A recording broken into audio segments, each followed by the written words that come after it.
बिस्मिल्लाहिर्रहमानिर्रहीम। आप देख रहे हैं वेखो विलेज टीवी और मैं आपका भाई अकमल अब्बास आपकी खिदमत में हाज़िर। सबसे पहले साथ स्क्रीन पे एक वीडियो चल रही होगी। ये हमारा इंतहाई पढ़ा लिखा, हमें कानून सिखाने वाला, हमें कानूनी तौर पर दिफा देने वाला, हमारी जुडिशरी का एक मेन हिस्सा हमारी वकला बरादरी है, जिनकी इस्लामाबाद कचहरी में लड़ाई हुई और कुर्सियों का, डंडों का, मुक्कों का, हर चीज़ का आज़ादाना इस्तेमाल किया गया।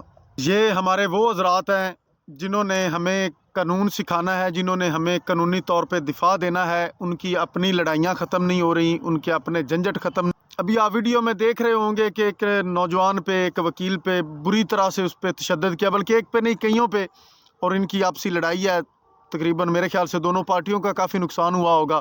अब ये केस जाएगा अदालत में, अब इनके फ़ैसले होंगे, अभी ये एक दूसरे को फिर डिफेंड करेंगे, फिर जज फैसला सुनाएगा। क्या फ़ैसला आएगा इधर? कौन इनका फ़ैसला सुनाएगा राइट पे? कौन इंसाफ देगा इनको, जब ये खुद आपस में लड़ रहे हैं, इस कुत्तों की तरह ये लड़ रहे हैं? और अभी आप उम्मीद रखेंगे कि फिर दोबारा अदालत इनको इंसाफ देगी और बड़े मेरिट पे फ़ैसले होंगे? कुछ भी नहीं होगा। और यही हकीकत है। बड़े अफसोस और शर्म की बात है इन तमाम वकला के लिए जो इधर लड़ाई में शामिल हैं। और ये कोई पहली दफ़ा की लड़ाई भी नहीं है इनके। ये अक्सर ड्रामे जो हैं इनके ये चलते रहते हैं।